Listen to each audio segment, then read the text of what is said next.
Derecho Romano, equipo 3. La unidad que se va a exponer es Fuentes de las obligaciones, contratos y cuasicontratos. El equipo está integrado por Andrea Melisa Arias Martínez, David Ismael Castillo Mendoza, Ángel Adriel Flores Gutiérrez, Jonathan Aldair García Ayala, Fernando Hurtado Hernández, Ilse Naomi Orea Romero, Ian Fernando Castellán Roa y Natalia Hernández Camacho. Roma logró a través de muchos siglos de ejercicio un alto grado de perfección en la teoría de las obligaciones. Esto hizo que otros pueblos aplicaran estas mismas reglas en sus relaciones comerciales, entre dos personas o entre un individuo y un grupo de personas. Estas ideas todavía están siendo utilizadas en las legislaciones modernas después de más de 20 siglos y de haber sido del creadas. contrato. Los contratos surgen en la época romana como Corpus Iuris Civilis de Justiniano, con el cual en este tiempo es parte de las legislaciones de la ley civil, donde el contrato es un paradigma general abstracto susceptible de acoger cualquier contenido. El contrato es un cambio de promesas. El contrato es cuando hay cambio de una prestación se realizaba por una mediante el cobre y la balanza, pues los romanos de ese tiempo no conocían del acuñamiento de las monedas. Este sistema funcionaba pesando la cantidad del metal en una balanza sostenida por un libripens, quien quizás era alguna autoridad religiosa, en presencia de 5 testigos ciudadanos romanos púberes. Luego de la aparición de la moneda de plata, se hizo innecesario este sistema, pues la moneda llevaba intrínsecamente su valor impreso. El sistema del cobre y la balanza solo fue usado luego en forma simbólica. Unida a esta solemnidad, iba unida una declaración del deudor, o nuncupatio, que fijaba la naturaleza del acto y contenía una damnatio, que era el equivalente a una verdadera condena, y que utilizaba al manus infectio contra el deudor que no pagaba. La damnatio era, en otras palabras, la entrega del propio cuerpo del deudor, que estaba comprometido como garantía de pago de la deuda que contraía.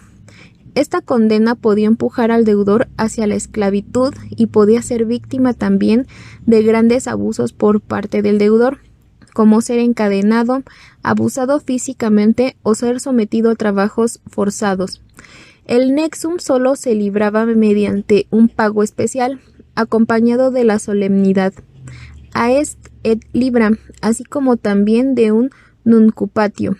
Después de muchos años de lucha entre los patricios y los plebeyos, y luego de los excesos cometidos por los acreedores contra los deudores, estos abusos provocaron una medida legislativa. En el año 428 de Roma, una ley, la ley Patelia Papiria, intervino a favor de los nexis, declarando libres a los ciudadanos esclavizados por deudas. Esta ley prohibió el encadenamiento de aquellos declarados nexis, prohibiendo el que pudiera comprometer su propia persona en provecho del acreedor, solo pudiendo comprometer sus bienes. Consistía en una pregunta del acreedor seguida por una respuesta del deudor por medio de verbo. Esponderé, espóndeme, espondro. Aunque es difícil saber en qué consistía y cuál fue el origen del esponcio antiguo, parece que tuvo un carácter religioso. Stipulatio era otro nombre usado, pero esta vez por los gentiles, porque el nexum era exclusivo de los ciudadanos de Roma. Todo ciudadano de Roma tenía un registro en el cual se consignaban los actos de su vida privada.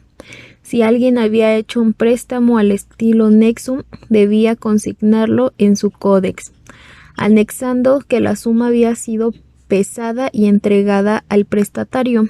Luego, la ley Patelia Papiria derogó algunos de los actos del nexum. Solo la comprobación escrita del nexum bastaba para originar la obligación civil, como si se hubiera empleado la aes et libra. Así, al final, Luego del advenimiento de la moneda de plata, no fue necesario el peso de la suma prestada y cesó al fin el uso de la diapositiva. Se explica cómo va evolucionando a través de la historia el contrato para ser como un contrato es el acuerdo de voluntades entre dos o varias personas que tiene por objeto producir obligaciones civiles. Se integra por tres elementos que son los esenciales, naturales y accidentales. Para recordar fácilmente estos elementos podemos relacionarlos con ejemplos simples y cotidianos, como se muestra a continuación. Esenciales con una esencia, naturales con la naturaleza y accidentales, como su nombre lo dice, con un accidente. Para entrar en materia se explicará cada elemento y de qué se conforma. Los elementos esenciales se integran a su vez de 5 elementos, que son el sujeto, consentimiento, objeto, causa y forma. Sujeto son las partes que intervienen en un negocio jurídico, se relacionan con los sujetos de la obligación.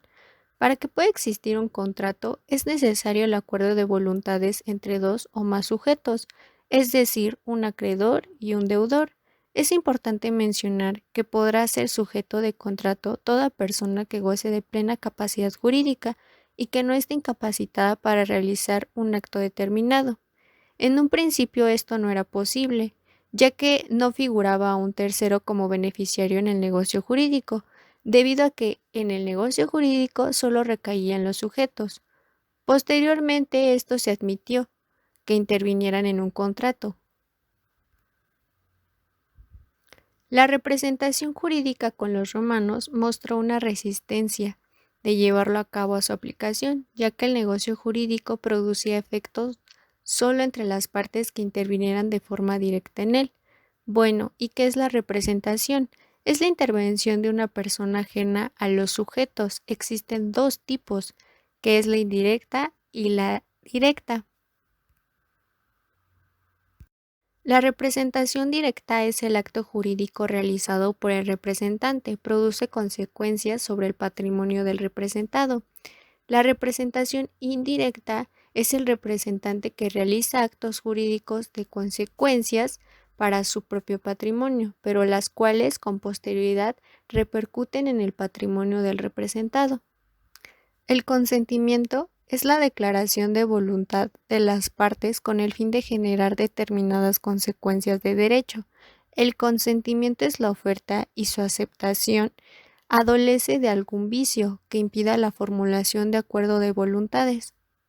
El consentimiento puede estar viciado por distintas causas, que son el error, dolo, intimidación y lesión. Es un falso conocimiento que las partes tienen sobre el negocio jurídico que va a realizar al respecto de un elemento.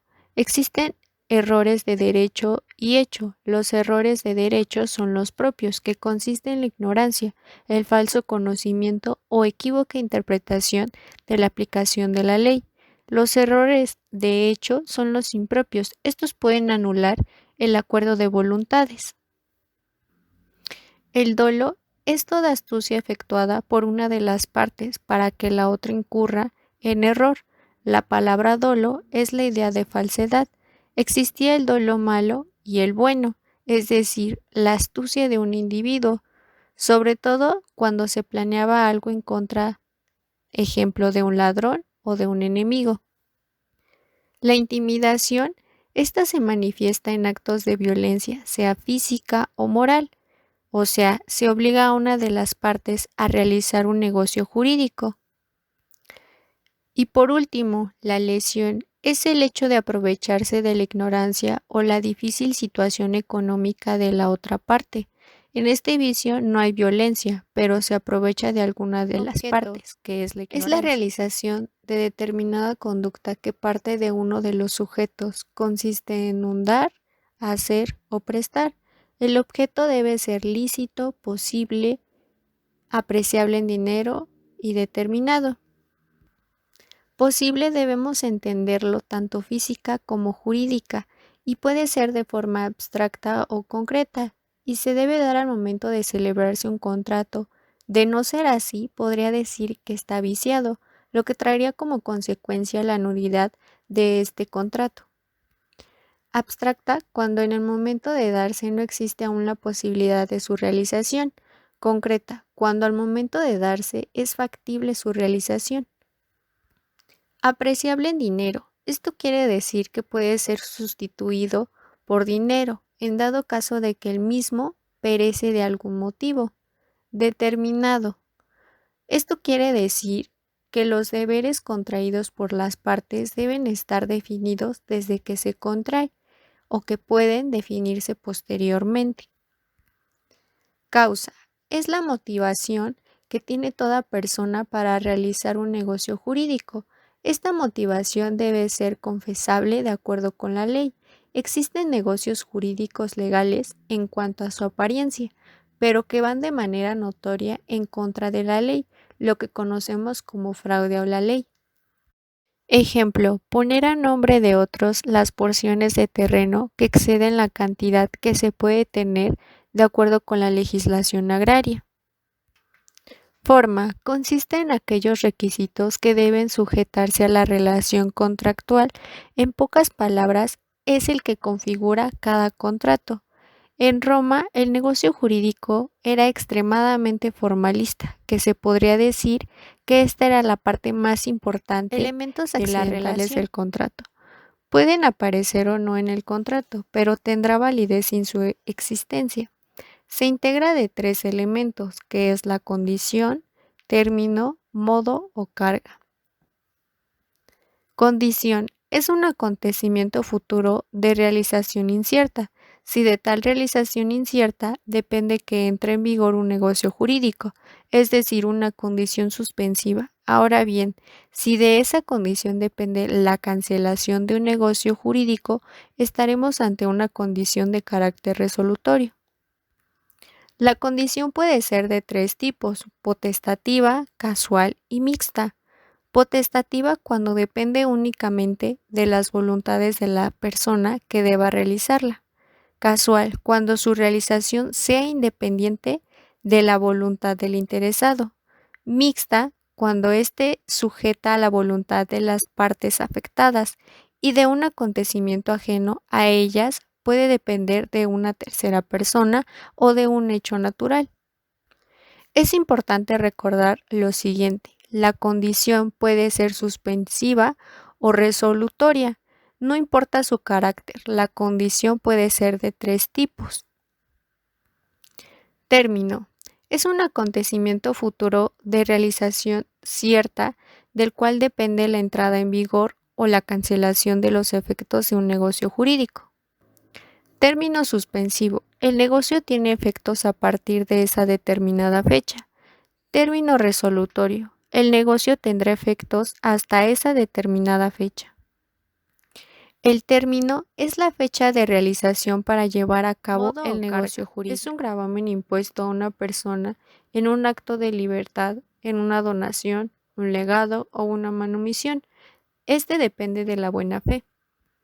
Elementos naturales son los que forman parte del contenido normal de un contrato determinado y están regulados por el derecho objetivo. Ejemplo: en caso de la compraventa, el vendedor tiene que responder por los vicios ocultos de la contrato. Son los principios que los jurisconsultos romanos establecieron para interpretar el contenido de la Invalidez voluntad del de negocio las partes. jurídico. Se habla de una invalidez cuando un acto jurídico presenta normalidades que afectan a la existencia o producción de actos jurídicos, o bien que permitan la cesación de estos. Su validez depende de su reconocimiento de las normas jurídicas, las cuales determinan los casos y la existencia de su eficacia. Corre principalmente por la actividad del pretor. La distinción entre nulidad y anulabilidad se encuentra en el ius civile y el ius honorarium. La nulidad es un vicio tan esencial en el ordenamiento jurídico que es como si el negocio no existiera, de tal forma que no produce ningún efecto jurídico. Opera de pleno derecho, puede ser invocada por cualquiera y no es susceptible de confirmación. Mientras que la anulabilidad, el negocio produce todos sus efectos, pero está amenazado de impugnación por parte del interesado. Es precisa de declaración judicial, debe ser solicitada por el individuo a quien el acto perjudique y el acto puede ser confirmado. El contrato y su trascendencia en el mundo actual. La trascendencia que han tenido los contratos a nuestros tiempos es grande, pues ahora en nuestro Código Civil podemos encontrar algunas similitudes con las leyes antiguas de Roma. Además, de no solo estar en nuestro código, pues muchas de nuestras acciones comerciales se realizan bajo contratos privados. Sin la aportación de los romanos respecto a los contratos y su regulación, no sabríamos de los contratos. La interpretación del contrato o de cláusulas contractuales es la labor de averiguación y comprensión del sentido y alcance del consentimiento, es decir, de las declaraciones de voluntad de las partes contractuales. Existieron diversidad de acuerdos de voluntades que generaban consecuencias jurídicas, es decir, al lado de los contratos. Al igual existieron diversos convenios y pactos, que fueron acuerdos de voluntades que generaban consecuencias jurídicas. En estos últimos podemos decir que fueron absolutamente diferenciados del contrato. En cambio, la figura del contractus enmarcó un concepto mucho más restringido del que hoy atribuimos al contrato contemporáneo. En el derecho romano nunca se nos ofreció una reglamentación genérica de los contratos, sino que los regulaba de manera casuística. Los actos que a la luz de la doctrina y teoría contemporánea les daríamos el carácter de contrato, no necesariamente tuvieron tal categoría. Conocemos como contratos nominados a aquellos que se regulan dentro de un código civil o norma. Por lo tanto, están definidos explícitamente por las mismas normas y códigos. Hay diversos tipos de contratos de esta clase, de los cuales son con los que más tenemos conocimiento, como son los contratos de compraventa, los contratos de donación, los contratos de arrendamiento, los contratos de depósito, de los cuales hablaremos más. Los contratos verbis se forman por la pronunciación de las palabras solemnes que están estipuladas por la ley y en la medida en que se efectúe la forma prescrita, se perfecciona y entra en validez. En los contratos verbis hay tres clases: la stipulatio, la dicto dotis y la jus literis. El contrato literis se basaba en menciones especiales escritas por un acreedor en un registro doméstico, el cual era llamado codex y se denominaban nomina transcriptia. Estos contratos únicamente podían ser realizados por medio. Los contratos reales son aquellos que para su perfección necesitan dos elementos: la entrega de la cosa, datio rei, y el acuerdo de las partes, conventio, que versa sobre la finalidad de la entrega y va dirigido fundamentalmente a crear una obligación de restitución a cargo del que. El derecho romano conoció 4 contratos reales mencionados en las instituciones de Justiniano: el contrato mutuo, mutuum, el comodatum, el de depósito, depositum y el de Estos premio. tipos de contratos son aquellos para cuya validez no se requiere ni la observancia de una forma ni la datio rei, sino únicamente el consentimiento de las partes, estas tanto presentes como ausentes. Es aquel contrato de buena fe por medio del cual una persona llamada vendedor se obliga a transferir a otra llamada comprador la posesión libre, completa y duradera de una cosa determinada, mediante el pago de una cantidad. Las características principales de la compraventa es que no era un contrato translativo de dominio. El vendedor solo se obligaba a transmitir y esa transmisión debía de tomar forma posterior de una mancipatio, injure cessio o traditio. En el segundo punto tenemos que solo obligaba al vendedor a trasladar la posesión y no necesariamente la propiedad del objeto del contrato. Y por último, es que el precio debía pagarse en dinero. Si se pagaba en bienes o servicios, entonces ya no era una compraventa. Algunos aspectos importantes a cubrir con respecto al precio es que este debía consistir en dinero, ser fijo. Aspectos en obligaciones del comprador es que éste debía pagar el precio convenido, que el retraso en el pago cuando ya hubiera recibido la mercancía causaba intereses moratorios legales y claramente señalando las principales obligaciones del vendedor, tenemos que éste debía guardar la cosa en su poder desde el momento de la compraventa y hasta el de la entrega y transmitir al comprador en el momento previsto en el contrato la posesión del arrendamiento. El contrato de arrendamiento es aquel por el cual una persona llamada arrendador se obliga a proporcionar a otra, que es el arrendatario, el goce temporal de una cosa no consumible a cambio de una remuneración periódica en dinero, ambas limitadas en su duración. De las características principales de este tipo de contratos es que, primero, el precio del arrendamiento debía de consistir en dinero y debía de estar determinado, ser razonable y serio. 2. únicamente con bienes no consumibles y por último que el objeto debía hallarse dentro. Este es aquel por el cual el locator se obligaba a proporcionar a otra persona, el locatus partiarus, el goce temporal de un terreno agrícola, prometiéndole en cambio cierto porcentaje de los frutos que se tuvieran en este es aquel por el cual el locator se obligaba a proporcionar a un patrón sus servicios personales durante algún tiempo, a cambio de cierta remuneración. Este es aquel por el cual el conductor se obligaba a realizar cierta obra por el locator mediante Y el ahora, pago de un ¿qué es la precio sociedad? Pues la sociedad es un contrato por el cual dos o más personas se unen y reciben el nombre de socios. Estas se obligan recíprocamente a aportar bienes o trabajo para alcanzar un fin lícito de utilidad común.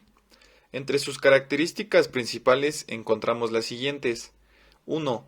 Las partes deben de manifestar expresamente su intención de constituir una sociedad. Esto sirve para distinguir este contrato de una simple indivisión de bienes. 2. Las partes deben de hacer aportaciones recíprocas, es decir, que todos deben de colaborar de manera equitativa. Estas podían ser de diferente naturaleza y valor, pero que debían ser efectuadas por todos los socios sin distinción alguna. 3. El objeto de la sociedad debe de ser de interés común y también debe de ser lícito. En este caso, una banda de ladrones no puede constituir. Las sociedades también pueden tener distintas clasificaciones. Por ejemplo, en cuanto a sus prestaciones, en cuanto al fin perseguido o en cuanto a los bienes comprendidos. Del primer tipo encontramos las rerum, donde el aporte lo constituyen los bienes de los socios. Las operarum, que es donde la aportación está representada por el trabajo o la actividad de los socios. Y las mixtas, donde los socios aportan bienes y trabajo a la vez. Del segundo tipo encontramos dos, que son las lucrativas y las no lucrativas. Las primeras es donde los socios persiguen beneficios económicos, y en las no lucrativas, que es donde estos no persiguen ningún tipo de beneficio económico. Y del tercer tipo encontramos las universales, que es si la sociedad comprendía todos los bienes que tuvieran los socios. Por ejemplo, hijos de familia que no querían dividir la herencia de su padre. Y también encontramos las particulares, que éstas estaban constituidas por cosas determinadas, ya que podían tener por objeto la realización de una operación determinada o la realización de una serie de operaciones. Así pues, en las sociedades, a los miembros se les atribuían ciertas obligaciones y ciertos derechos, así como también la capacidad de llevar a cabo algunas acciones. En cuanto a las obligaciones, podemos encontrar las siguientes, que era efectuar la aportación convenida y acordada por los socios, así como cada uno de ellos debería de responder por la evicción y los defectos ocultos de las cosas aportadas.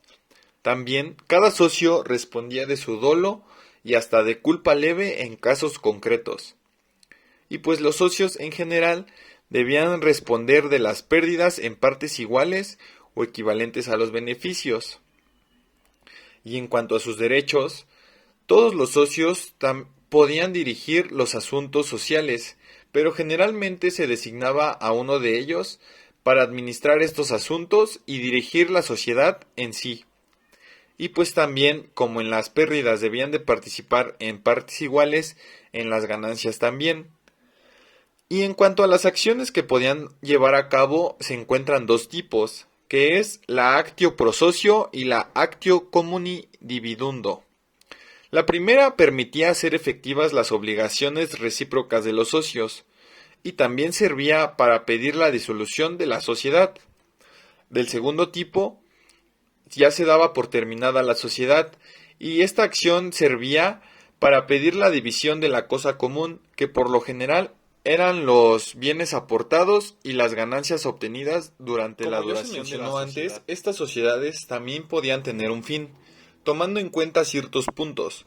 Por ejemplo, la disolución por las personas, que sucedía por la muerte o la capitis diminutio de uno de los socios, ya que la sociedad no puede continuar con los herederos del socio fallecido. También por la disolución por la voluntad, Sucedía cuando todos, uno o varios, presentaban su recurso. ¿Qué es el mandato? Este era un contrato de dos personas, el mandante y el mandatario. El mandatario realizaba las tareas encargadas por el mandante y siempre eran realizadas por acto y cuenta en interés de aquel mandante. Sus principales características son las siguientes. Por lo regular, el mandatario era esencialmente gratuito, a excepción de los médicos y abogados. Y también la gestión debía de ser lícita y conforme con la moral, las buenas costumbres y el interés del mandante. Así como en cualquier contrato, el mandatario y el mandante también recibían ciertas obligaciones. Ambas partes podían ejercer acciones. Aunque no son específicas, ambos tenían el derecho de actuar el uno sobre el otro. Por ejemplo, la actio mandati directa, que era provista para el mandante, y la actio mandati contraria, que era provista para el mandatario. Es decir, que ambos podían realizar peticiones el uno sobre el otro. Esto con el fin de llevar a cabo un mandato eficaz y que a su vez les trajera beneficios a ambas partes. También en el mandato podían haber algunas variaciones del mismo. Por ejemplo, el mandato remunerado, que era el contrato por el cual se prestaban servicios altamente calificados de carácter científico o artístico, en los cuales no existía una dependencia económica. Los contratos innominados. Estos son contratos menos comunes, pero que también tienen un papel importante para entender cómo es que se llegan a generar ciertas obligaciones. Por ejemplo, el do ut des, que es doy para que des, se presenta cuando las prestaciones de cada una de las partes consisten en dar alguna cosa. Por ejemplo, la permuta, que es un contrato por el cual un contratante transfería a otro la propiedad de una cosa, para que éste a su vez le transmitiera la propiedad de otra. También existe el dot ut facias, doy para que hagas. Este se presenta cuando una parte se compromete a dar alguna cosa y la otra a prestar cierto servicio, por ejemplo, el aestimatum, contrato por el cual el propietario de una cosa, después de evaluarla o estimarla, le entregaba a otra persona con el fin de que la vendiera y le entregara un precio, o que se la devolviera. Igual si la venta no encontrar el facio ut des, que significa hago para que des. En este, una parte presta un servicio y la otra se compromete a dar alguna cosa a cambio. Por ejemplo, el precario, que es un contrato por el cual una persona, a petición de otra, le concedía el uso de una cosa, y éste le daría una a cambio. En el facio ut facias, que significa hago para que hagas, era un intercambio de servicios, por ejemplo, la transacción, contrato por el cual las partes, haciéndose concesiones recíprocas, terminaban una controversia presente o evitaban una futura. Para estas debe existir un derecho incierto y deben existir concesiones. Otro tipo de contrato era el pacto. Este era el acuerdo entre dos o más personas que obligaba a ambas o a todas a cumplir una serie de condiciones.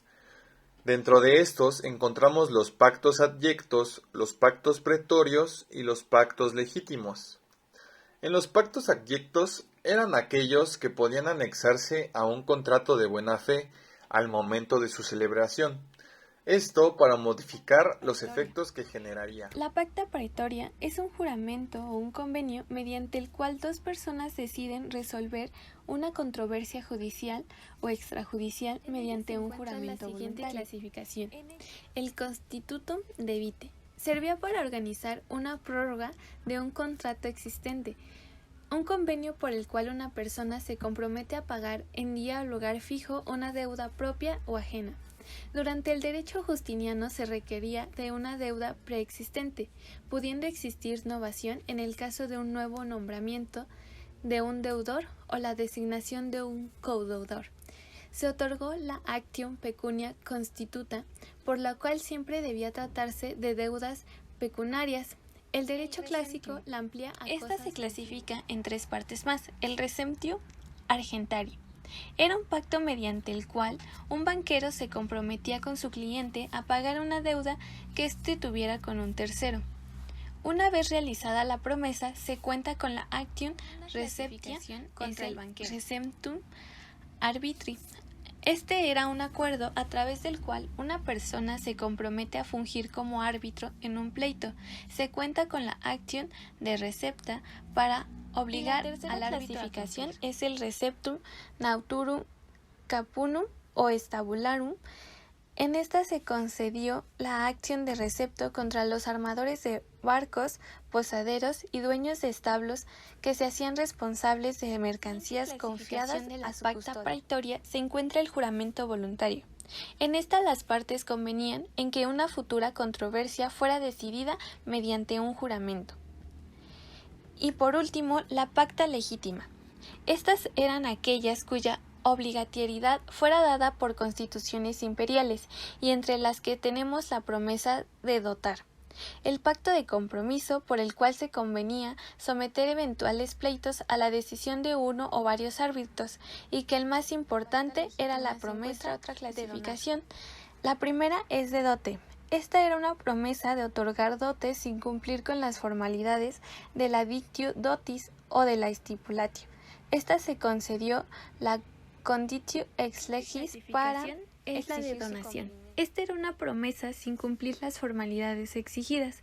Cuenta con la conditio ex compromiso. Este era un convenio a través del cual dos contendientes se comprometen a someter la decisión a un árbitro. En esta sí se otorgó la conditio. Es aquel acto por el cual una persona, el donante, se empobrece voluntariamente y con espíritu de generosidad en favor de otro llamado donatario para llevar a cabo la donación.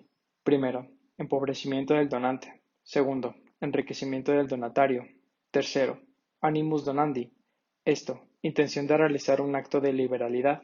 Y por último, consentimiento del donatario, excepto en el caso del pago hecho por el donante. Existen tres puntos principales de revocación de la donación. El primer caso sería por ingratitud del donatario. En el segundo caso sería cuando el donatario no cumple con el modo señalado. Y por último, es que en donaciones entre patronos y libertos, existen cuando distintas figuras especiales dentro de la donación. Primero, donación universal. Esta consiste en la donación de todos los bienes presentes del donante, por lo que el donatario responde del pago de las deudas del donante existentes al momento de la donación remuneratoria. Tiene por objeto recompensar al donatario por servicios que hubiese prestado al donante, y esto es irreversible. Tercero, donación submodo. Es aquella en la que el donante imponía al donatario una carga o modo que debía realizar.